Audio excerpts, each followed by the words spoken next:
गुरुमुखो, आज हम हमारे अंदर की सभी शक्तियां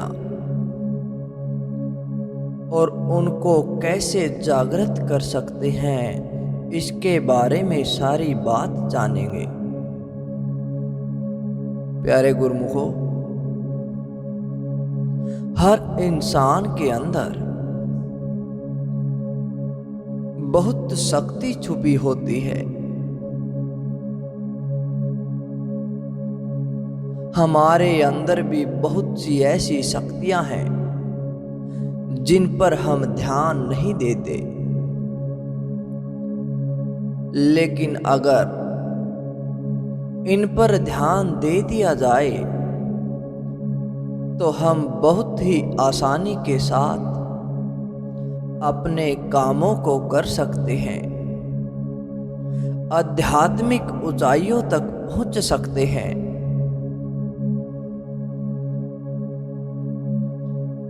गुरुमुखो, जैसा कि आप जानते हैं,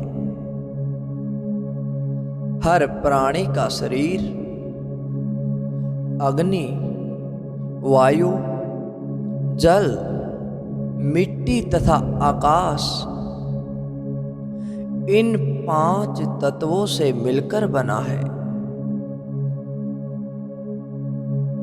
हर प्राणी की कोई ना कोई खास बात जरूर होती है। जैसे पक्षी आकाश में उड़ सकते हैं, मछली पानी में तैर सकती है, मछली पानी में सांस भी ले सकती है, उल्लू अंधेरे में देख सकते हैं। इसी प्रकार इंसानों के अंदर भी बहुत सारी ऐसी शक्तियां हैं जो हमें बाकी प्राणियों में सर्वश्रेष्ठ बनाती है। हमारे शरीर के अंदर ये शक्तियां सोई हुई अवस्था में है। कुछ लोगों में ये शक्तियां जागृत होती हैं। आज मैं आपको इन सभी शक्तियों के बारे में बड़े विस्तार से बताऊंगा कि इंसान के अंदर कौन कौन सी शक्तियां पाई जाती हैं। प्रेमियों, मनुष्य के अंदर 6 प्रकार की शक्तियां मुख्य होती हैं। सबसे पहले इच्छा शक्ति, दूसरी क्रिया शक्ति, तीसरी ज्ञान शक्ति, चौथी कुंडलिनी शक्ति, 5वीं मातृका शक्ति और 6ठी पराशक्ति। इनमें से इच्छा शक्ति, क्रिया शक्ति तथा ज्ञान शक्ति, यह 3 शक्तियां हमारे पास पहले से ही मौजूद है, लेकिन हम इनका इतना प्रयोग नहीं कर सकते जितना हमें करना चाहिए। हम इनका अच्छी प्रकार से उपयोग नहीं कर पाते हैं। आइए एक एक करके इन सभी शक्तियों के बारे में जानते हैं। इच्छा शक्ति क्या है? सबसे पहली शक्ति इच्छा शक्ति होती है, जो हमारी इच्छाओं और कामनाओं की शक्ति होती है, उसे इच्छा शक्ति कहते हैं। जैसे कि हमें कहीं घूमने जाना हो, या हमें कुछ खाना हो, या फिर कुछ पढ़ना लिखना हो, तो यह सब हमारी इच्छा शक्ति कहलाती है। इच्छा शक्ति हमारे अंदर तब तक रहती है जब तक हम उन सभी चीजों को पाने का प्रयास करते रहते हैं। लेकिन जब कोई चीज हमें काफी समय तक नहीं मिलती, तो हमारी इच्छा शक्ति मर जाती है। लेकिन हमें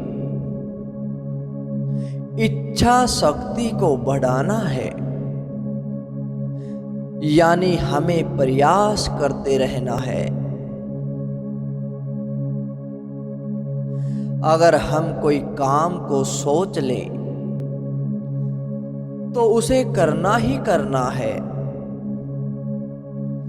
तब जाकर हमारी इच्छा शक्ति जागृत होती है। हमारी कामना के आधार पर इच्छा शक्ति दो प्रकार की होती है, एक अच्छी एक बुरी। लेकिन हमें बुरी इच्छा शक्ति को दूर करके अच्छी इच्छा शक्ति पे काम करना है, तभी हम अपनी इच्छा शक्ति को जगाकर अपने काम को बड़ी आसानी के साथ कर सकते हैं। दूसरे नंबर पर आती है क्रिया शक्ति। हम जो काम करते हैं, उन काम को करने की क्षमता को क्रिया शक्ति ही कहते हैं। यानी हमारी काम करने की शक्ति क्रिया शक्ति है।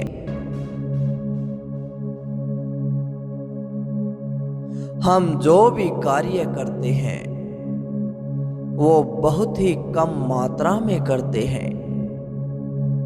अगर आप चाहें तो उस काम को बहुत ही ज्यादा मात्रा में कर सकते हैं, या फिर यूं कहिए कि हमारे अंदर इतनी क्षमता है कि हम उस काम को उस स्थान तक ले जा सकते हैं जहां तक उसे ले जाना चाहिए।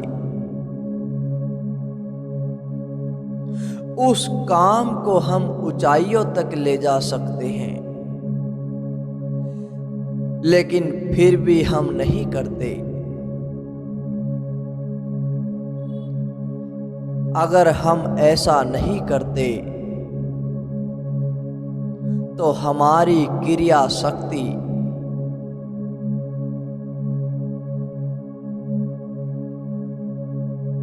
मंद पड़ने लग जाती है।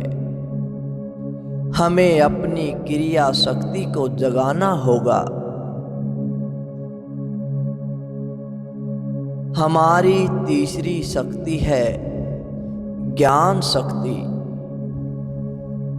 जो ज्ञान हम पुस्तकों से और व्यवहारिक रूप से अर्जित करते हैं, उसे ज्ञान शक्ति कहते हैं।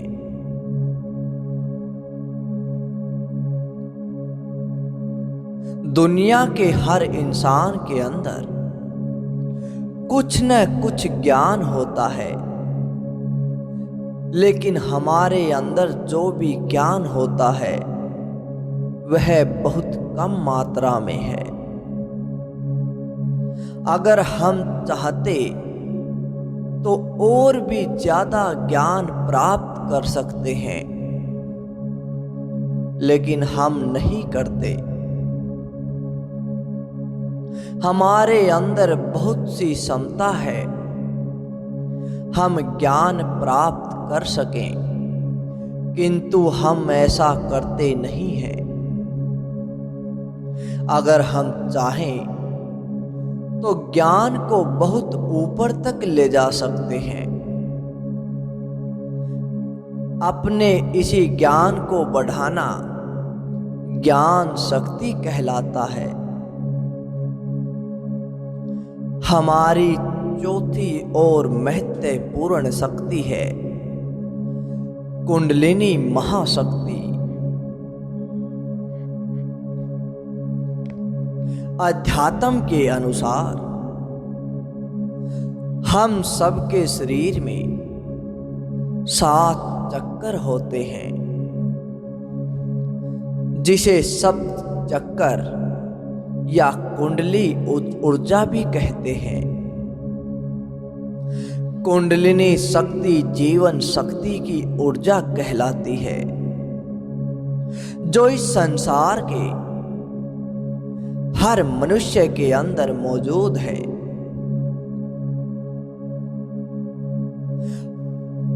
हर मनुष्य के अंदर विद्यमान है। कुंडलिनी ऊर्जा को जब जागृत किया जाता है, तभी हमारे अंदर मौजूद ये 7 चक्कर भी जागृत होते हैं। इन 7 चक्कर के जागृत होने से इंसान को अपार शक्ति, सिद्धि और अपार ज्ञान का भंडार हो जाता है। हमारे 7 चक्कर मूलाधार चक्कर, स्वादिष्ठान चक्कर, मणिपुर चक्कर, अनाहत चक्कर, विशुद्धि चक्कर, आज्ञा चक्कर और सहस्त्रार चक्कर, ये 7 चक्कर हैं। अब हम बात करेंगे इन चक्रों के बारे में और कुंडलिनी शक्ति को कैसे जगाएं। कुंडलिनी शक्ति को जगाने से ये 7 चक्कर अपना अपना काम करना शुरू कर देते हैं। सबसे पहले हम मूलाधार चक्कर की बात करेंगे। मूलाधार चक्कर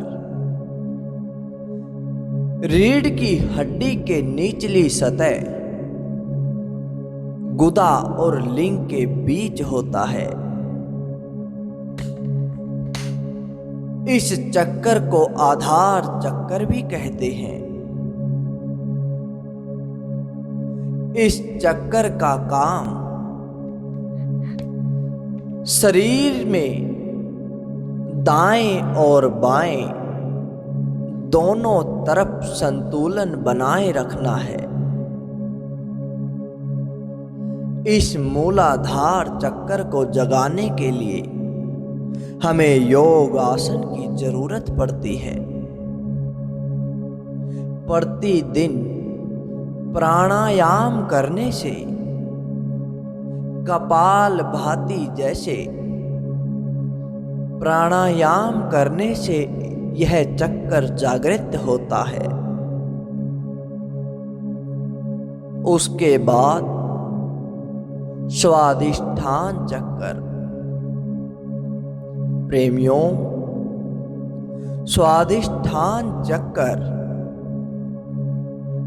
रीढ़ में पेशाब की थैली के ठीक पीछे की तरफ पाया जाता है। इस चक्कर के जागृत होने से अविश्वास, क्रूरता और आलस्य जैसे दुर्गुणों का नाश होता है।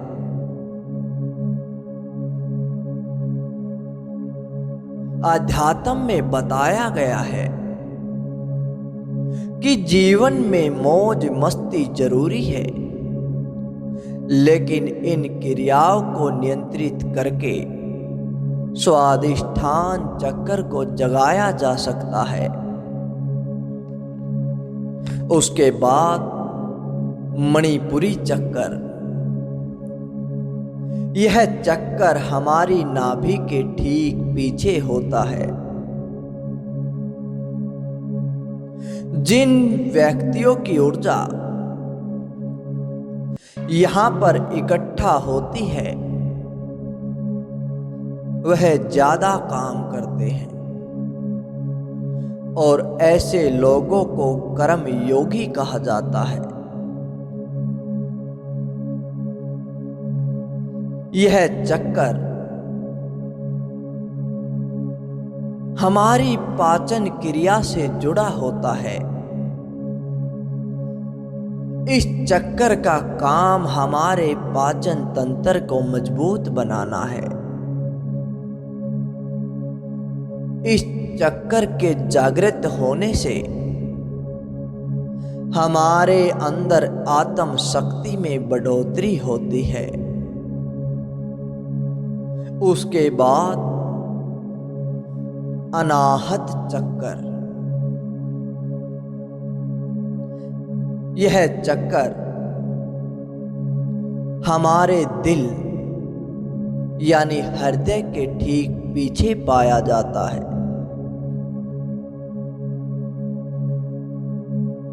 यह चक्कर हृदय शक्ति को बढ़ाता है। इस चक्कर के जागृत होने से कपट, चिंता, डर जैसे भाव दूर होने लगते हैं।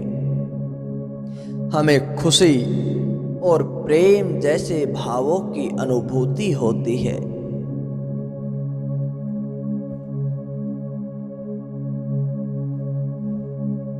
उसके बाद विशुद्धि चक्कर। यह चक्कर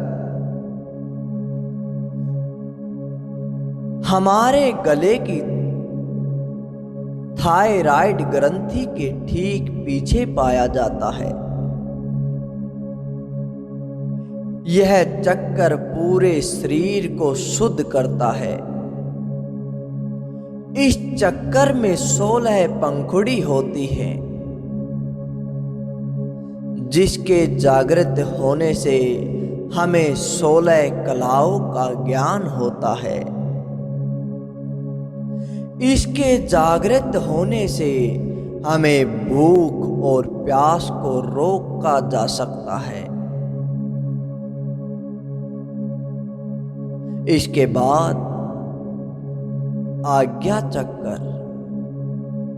यह चक्कर हमारी दोनों बाहों के बीच पाया जाता है। इस चक्कर में बहुत सी अपार सिद्धियां, बहुत सी शक्तियों का निवास होता है।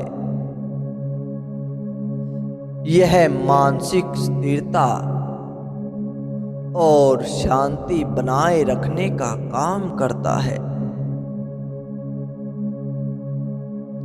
यह चक्कर मनुष्य के ज्ञान चक्षु को खोल देता है। इस चक्कर के जागृत होने से मनुष्य को दिव्य दृष्टि प्राप्त हो जाती है।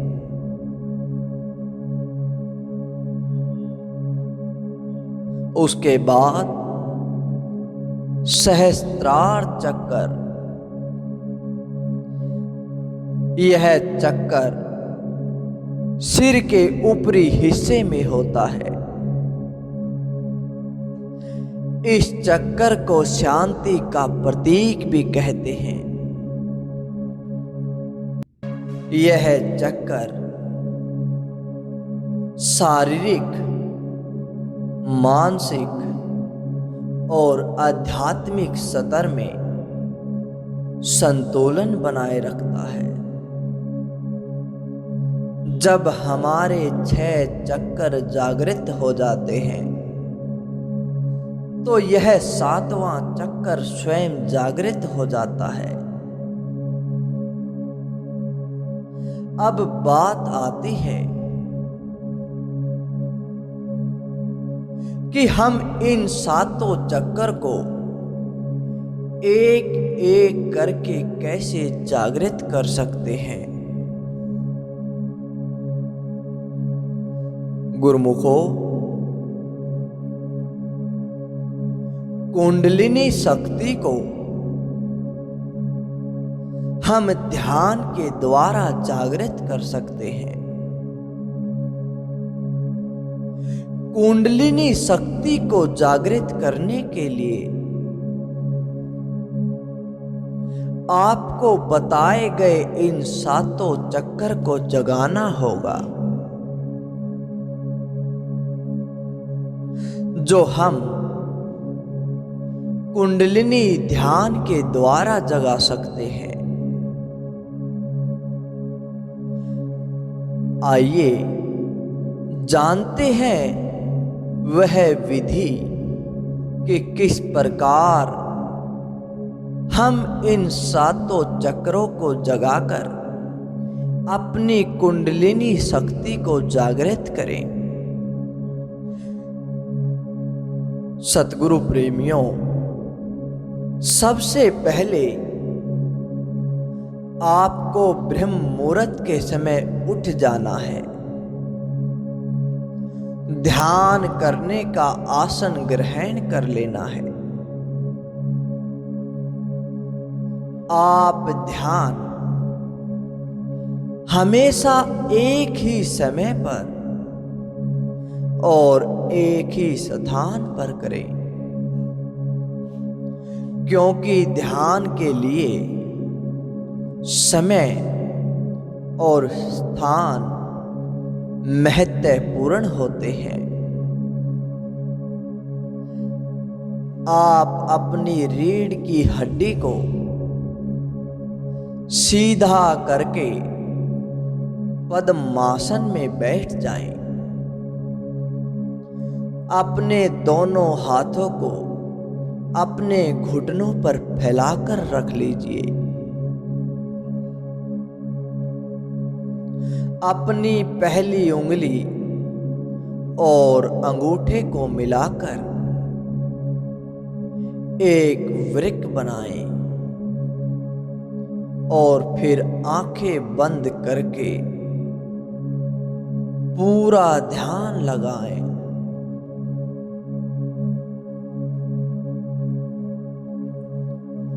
आपको बता दिया जाए,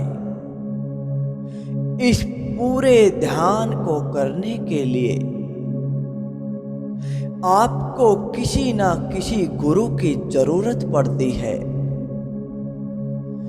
क्योंकि यह शक्ति इतनी शक्तिशाली है, इतनी ऊर्जावान और भारी होती है कि आपका शरीर इसे सहन नहीं कर पाता। इस विधि को करने के लिए आप ऐसे स्थान पर बैठें जहां कोई इंसान ना हो। आप बिल्कुल अकेले हों, ताकि आपका ध्यान जल्दी से जल्दी लग जाए।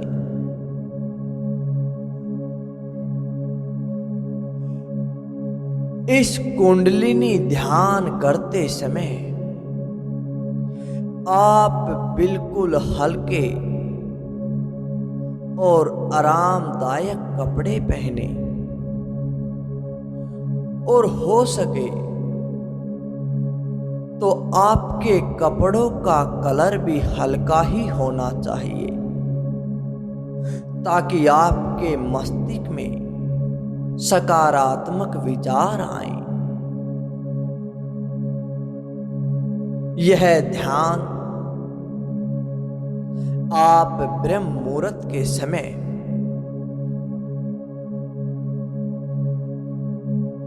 3 बजे से 6 बजे के बीच जरूर करें।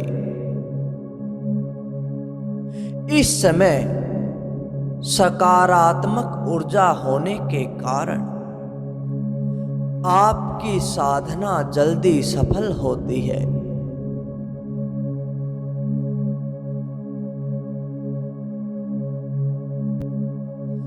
मनुष्य के शरीर में 72,000 नाड़ियां मौजूद होती हैं। इनमें से 12 मुख्य नाड़ियां हमारे दिमाग में होती हैं, जो शरीर का संचालन करती हैं। मनुष्य के रीढ़ की हड्डी में 2 तरफ ईड़ा और पिंगला नाड़ी होती है। इन दोनों नाड़ियों के बीच सुषुम्ना नाड़ी होती है, जिसके अंदर कुंडलिनी शक्ति रहती है। आपको सबसे पहले ईड़ा और पिंगला नाड़ियों के जागृत होने का कार्य करना है। ईड़ा और पीड़ा नाड़ियों के जागृत होने से सुषुम्ना नाड़ी जागृत होती है और उसके बाद हमारे 7 चक्कर जागृत होते हैं। इन नाड़ियों को किस प्रकार जागृत करें, किस प्रकार हम इन पर अपना पूरा नियंत्रण करें, इसके बारे में हम अलग वीडियो में आपको बताएंगे कि किस प्रकार ईड़ा और पिंगला को आप नियंत्रित कर सकते हैं।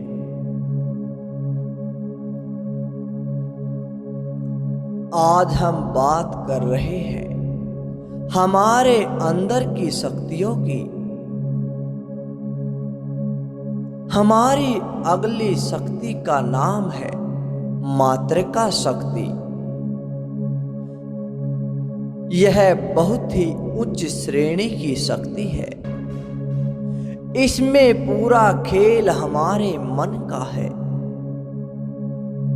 यह शक्ति बहुत कम लोगों को प्राप्त होती है। अगर आपका मन आपके वश में है तो आप इस शक्ति को बड़ी जल्दी प्राप्त कर सकते हैं। उसके बाद पराशक्ति। पराशक्ति का मतलब ऐसी शक्ति से है जो विज्ञान से परे है। ऐसा स्थान जहां से विचार पैदा होते हैं।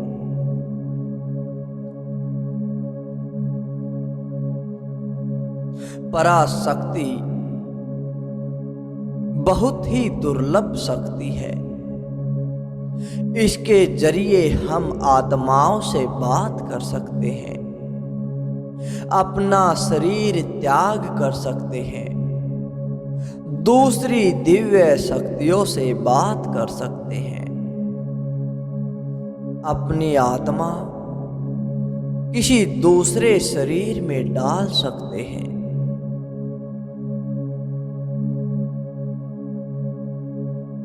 किंतु इन सब के लिए आपको योग और साधना की जरूरत होती है।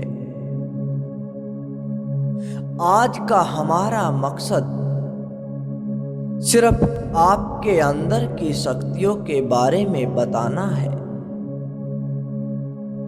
इनमें से 3 शक्तियां, इच्छा शक्ति, क्रिया शक्ति और ज्ञान शक्ति, हमारे लिए बहुत जरूरी है, क्योंकि ये हमारे वश में है। और बाकी की 3 शक्तियां हमें जल्दी दिखाई नहीं देती। उन्हें समझने के लिए आपको बहुत ज्यादा ध्यान, साधना और योग की जरूरत है।